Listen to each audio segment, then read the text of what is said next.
Hi everybody, and welcome to another video. This week I thought we would talk about something that a lot of artists seem to have questions around when they're first starting on their art journey, and that is, how do I develop my own unique art style? So I'm going to be doing this drawing of my record player. Feel free to draw along while I talk about how I developed my art style, what some common pieces of advice are in order to get you to start developing your own art style. So without further ado, let's get started. So the first thing that I think is pretty important is finding what you like, finding what inspires you, like what kind of art inspires you, whether it's, like a cartoony kind of style, or maybe, like a manga style or something like that. I know for me, what got me started on my art journey, I was very into like the comic book style of art. So I'm a comic book fan and always have been. So I was always drawn to like those, classic comic book characters, Superman, Batman, Wolverine, Wonder Woman.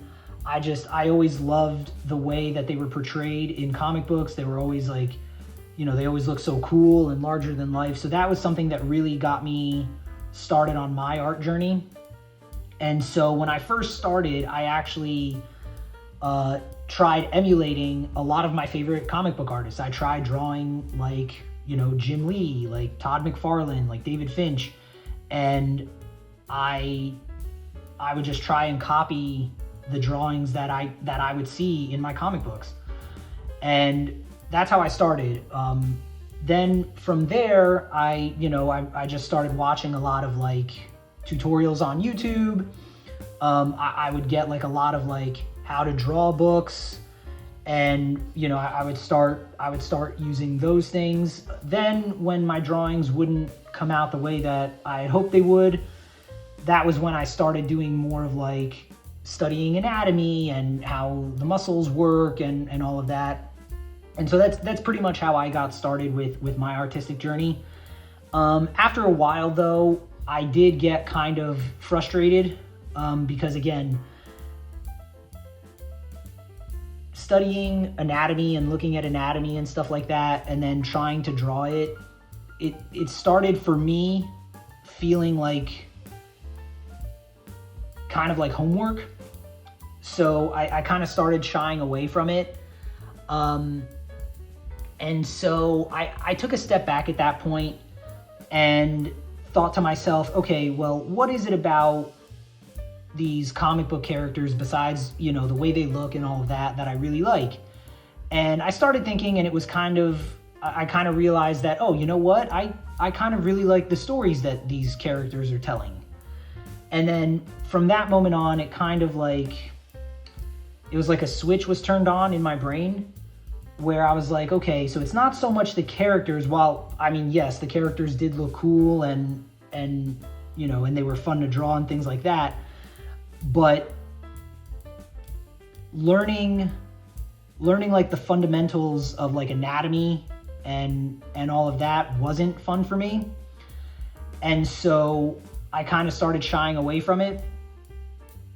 So I began looking at other forms of art and other types of styles that also help to tell, these really good stories.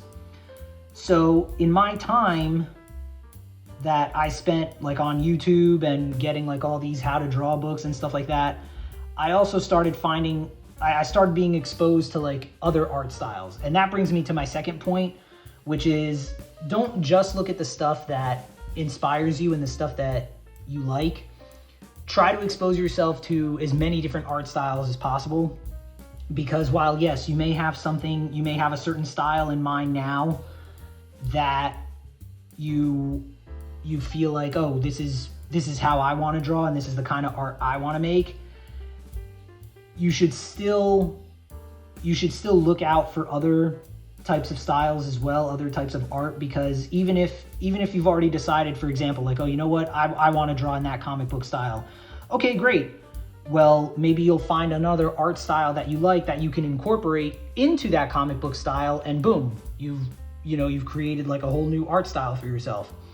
So definitely start by looking at what inspires you and trying to emulate that, and then slowly start exposing yourself to other styles of art as well, because that'll only further develop your art style.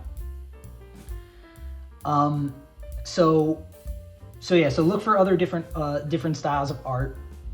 Another thing that helped me out a lot, besides looking for other styles of art, was just working with different materials. So, like I was mentioning before, in my time looking at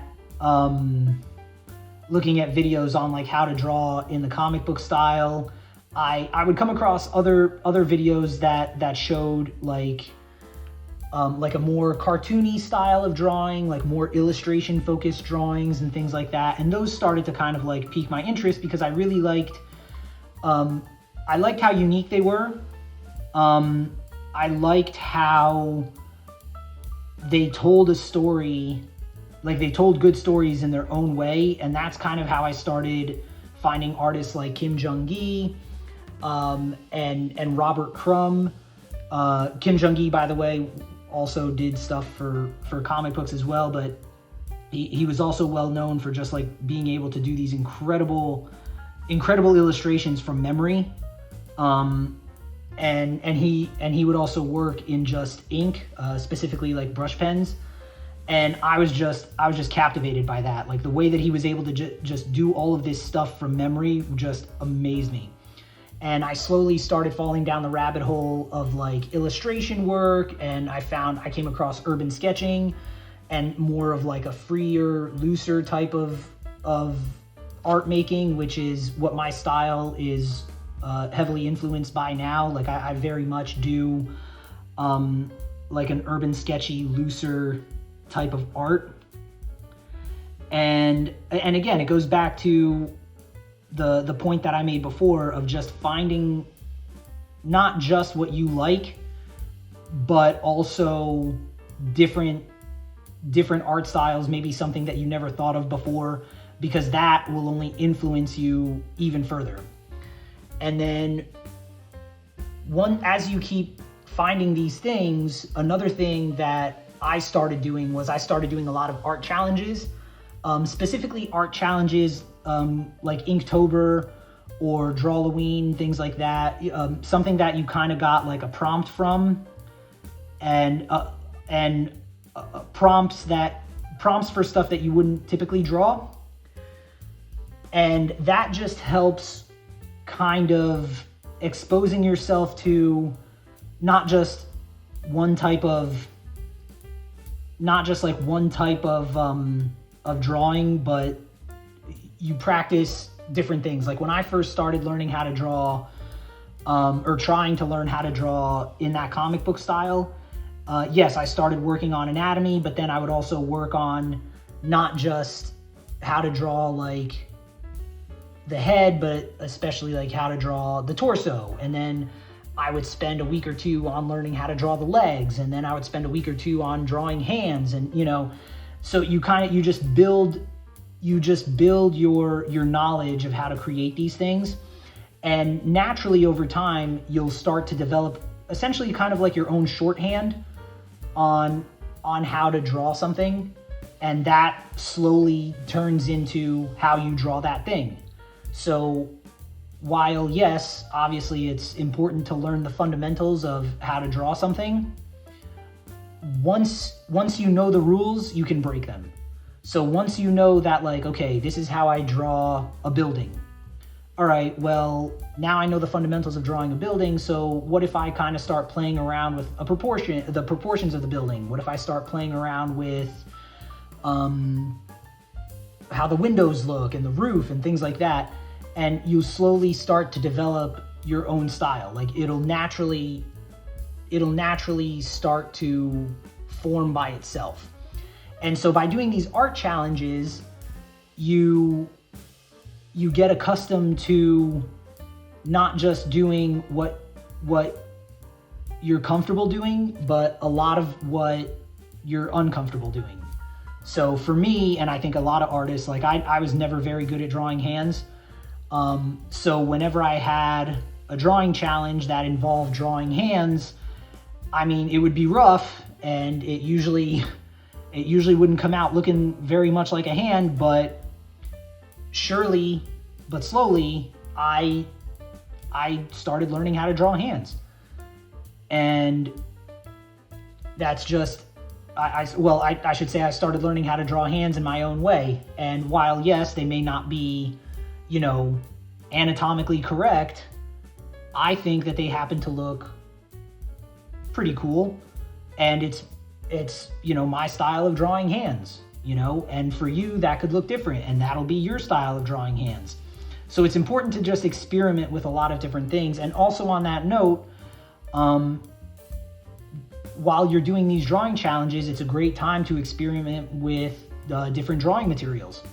If you're someone, don't just stick to pens and pencils. If you're someone who uses a pen and pencil, try doing an art challenge in just markers. Try doing an art challenge with just crayons.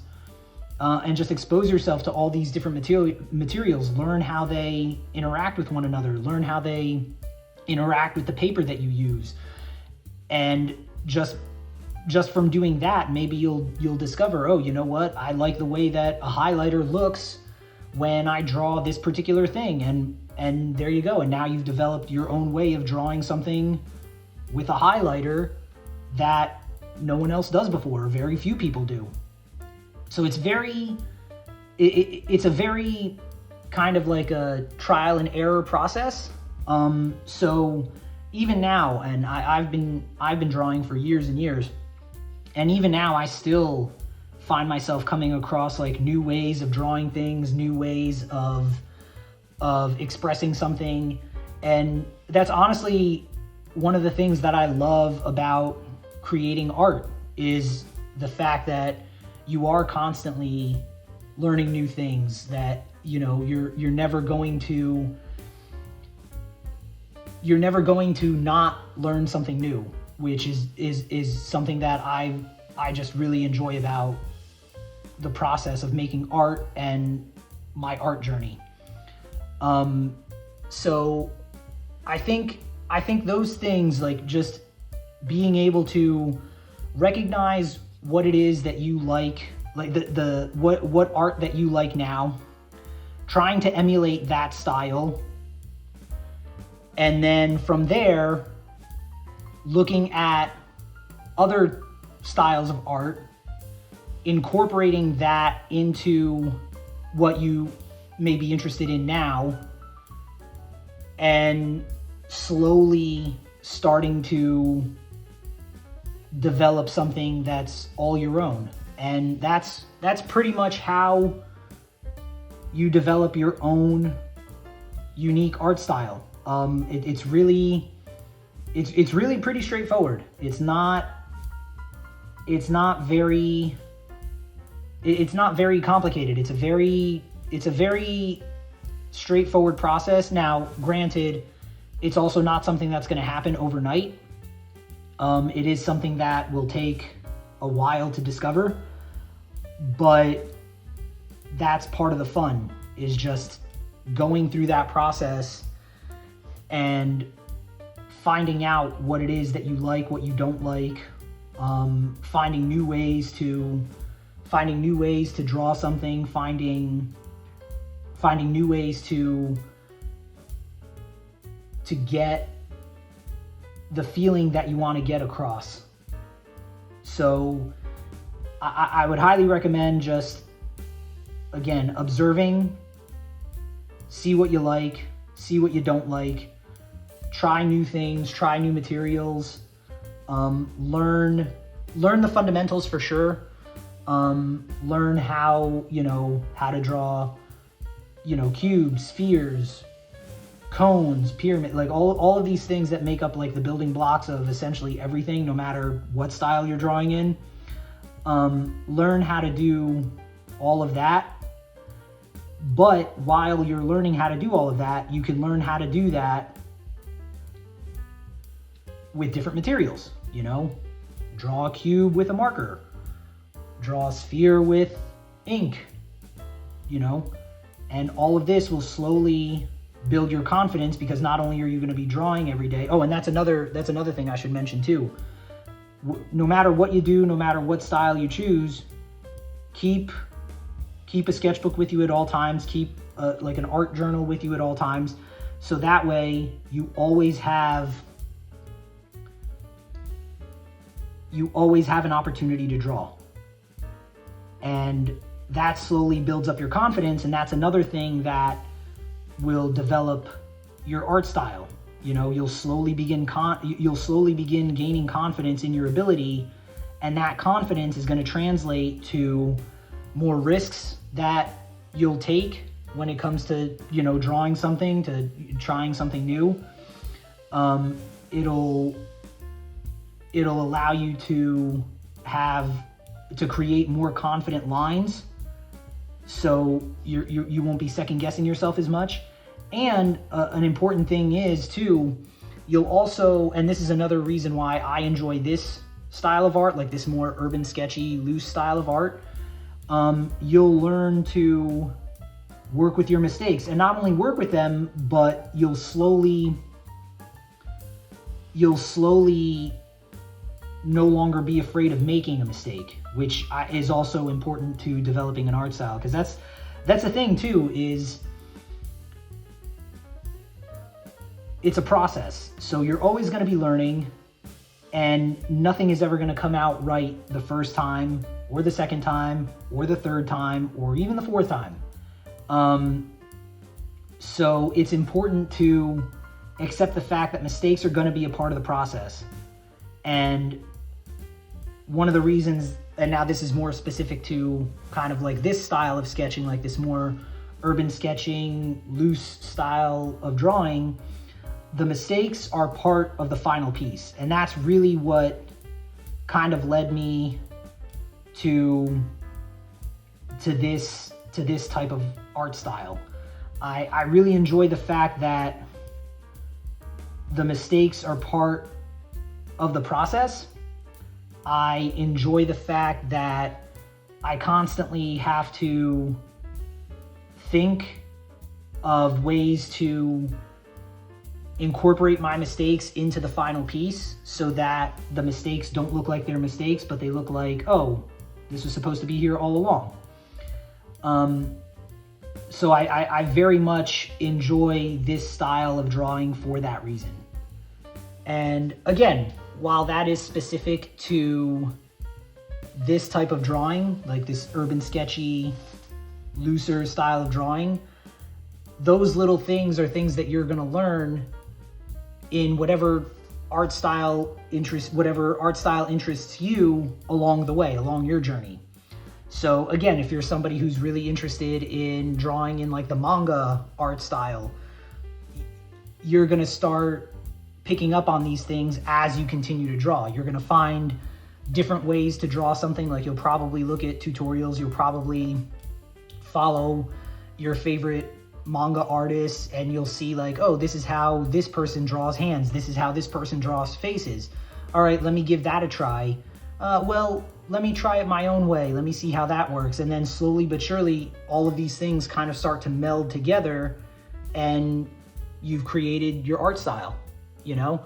And that's pretty much all there is to it. I mean, I know it sounds like it should be more complicated, but it's really not. That's really all there is to it. Now, again, like I said, this is something that does take a while. It's not something that you're gonna develop overnight. It is something that is gonna be a work in progress, but that's the thing. Enjoy the process of that work. Enjoy discovering like all these new things, because that's what makes it fun. So yeah, I hope that helps. I hope that you're able to kind of start working towards discovering your art style, and, you know, making your own unique art. And leave a comment down below. Let me know what type of art you're interested in, what you hope to make, and also let me know if this video helped. So I think that's a good place to end this one. And be sure to like the video, give me a thumbs up, leave a comment down below, and I will see you in the next one. Bye, everybody.